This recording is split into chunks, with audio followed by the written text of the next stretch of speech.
Hello bachcho, let's start with the question. And here the question says that a person breathes in some volume of air by a forced inspiration after having a forced expiration. So this quantity of air taken is called. तो यहाँ पे question में क्या कहा है that is कि person जो है some amount of air volume क्या कर रहा है, इंस्पायर कर रहा है. तो ये फोर्सफुल इंस्पायरेशन कब होता है? आफ्टर अ फोर्स्ड एक्सपायरेशन, यानी कि फोर्सफुल जब एक्सलेशन होगा पर्सन का, आफ्टर दैट वो एक फोर्सफुल क्या करेगा, इंस्पिरेशन मतलब यानी कि इनहेलेशन करेगा, एयर को अंदर लेगा. तो पहले पर्सन क्या करेगा, फोर्सफुली एयर को बाहर छोड़ेगा, फिर फोर्सफुली एयर को अंदर लेगा. तो ये जो प्रोसेस है, इस टाइम पे जो क्वांटिटी ऑफ एयर जो उस पर्सन ने इंस्पायर की है उसे हम क्या कहते हैं? Total lung capacity, tidal volume, vital capacity या फिर इंस्पायरेटरी कैपेसिटी, यहाँ पे हमें ये बताना है. So let's discuss about this. तो बेसिकली यहाँ पे जो टोटल लंग कैपेसिटी मतलब क्या होता है कि लाइक जो ओवरऑल जो कैपेसिटी है वॉल्यूम, यानी कि total lung capacity is volume of air present in lungs, यानी लंग्स में जो वॉल्यूम ऑफ एयर प्रेजेंट है उसे हम कहते हैं टोटल लंग कैपेसिटी.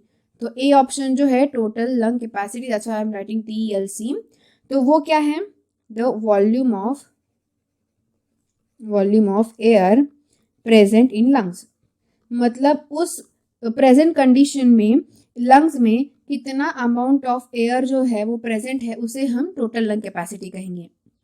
नेक्स्ट क्या है? Tidal volume. तो टाइडल वॉल्यूम यानी हम यहाँ पे रिप्रेजेंट करते हैं with the help of TV. Okay, तो टाइडल वॉल्यूम जो होता है उसे हम क्या कहेंगे? What is the tidal volume?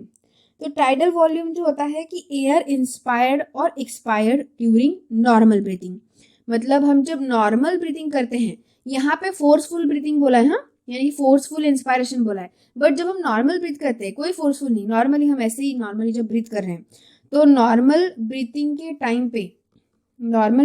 Time पे जो भी एयर है इंस्पायर्ड होती है, मतलब इनहेल होती है या फिर एक्सपायर्ड होती है, उसे हम क्या कहते हैं?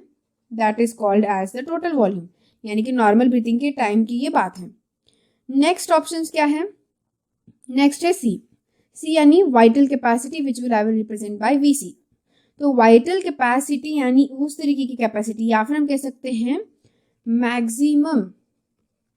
Maximum volume of air that a person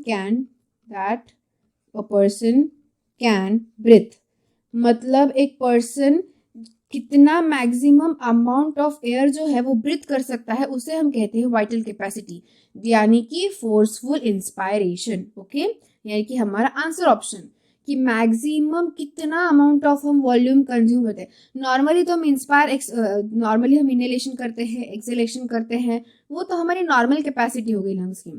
लेकिन ज़्यादा से ज़्यादा लंग्स में हम कितना एयर जो है वो होल्ड अप कर सकते हैं, कितना एयर जो है वो इंस्पायर कर सकते हैं, that is called as vital capacity. तो उसके लिए पहले इंसान को एक फोर्सफुल एक्सपायरेशन करना होगा, यानी कि जितनी ज़्यादा वो एयर बाहर ढकेल सकता है उतना पहले ढकेलना होगा, और उसके बाद फोर्सफुली इंस्पायर करना होगा, जिसकी वजह से ज़्यादा अमाउंट ऑफ एयर जो है वो पर्सन होल्ड कर सके. So that is called as the vital capacity, जो हमारा आंसर ऑप्शन है. Let's see the D. Next क्या कहा है? D, that is inspiratory capacity. I am representing by IC. तो इंस्पायरेटरी कैपेसिटी मतलब क्या होता है? ये तो नॉर्मल जो टोटल वॉल्यूम एयर जो होता है एक पर्सन नॉर्मली इंस्पायर कर सकता है. So total volume that person can inspire. तो एक टोटल वॉल्यूम क्या है? एक total volume of person that can inspire in normal breathing. तो नॉर्मल जो ब्रीथिंग होती है उस नॉर्मल ब्रीथिंग के टाइम पे एक पर्सन कितना अमाउंट ऑफ जो एयर है वो इंस्पायर कर सकता है उसे हम कहते हैं यहाँ पे इंस्पायरेशन कैपेसिटी. तो यहाँ पे जो टाइडल वॉल्यूम है ना, उस टाइडल वॉल्यूम में और इंस्पायरेटरी कैपेसिटी में फर्क क्या होता है कि टाइडल वॉल्यूम यानी नॉर्मल ब्रीथिंग के टाइम पे इंस्पायर्ड और एक्सपायर्ड दोनों यहाँ पे हम देखते हैं कि कितना इंस्पायर हो रहा है, एक्सपायर हो रहा है। लेकिन सिर्फ इंस्पायरेटरी कैपेसिटी, दैट इज की वर्ड इटसेल्फ सजेस्टिंग इंस्पायरेटरी, यानी कि सिर्फ हम कितना इंस्पायर कर सकते हैं वो भी नॉर्मल ब्रीथिंग के टाइम पे, उसे हम इंस्पायरेटरी कैपेसिटी कहते हैं। तो हमारा ओनली करेक्ट आंसर ऑप्शन क्या है? That is the option number C, vital capacity. So I hope you got the answer very well. Thank you and all the best.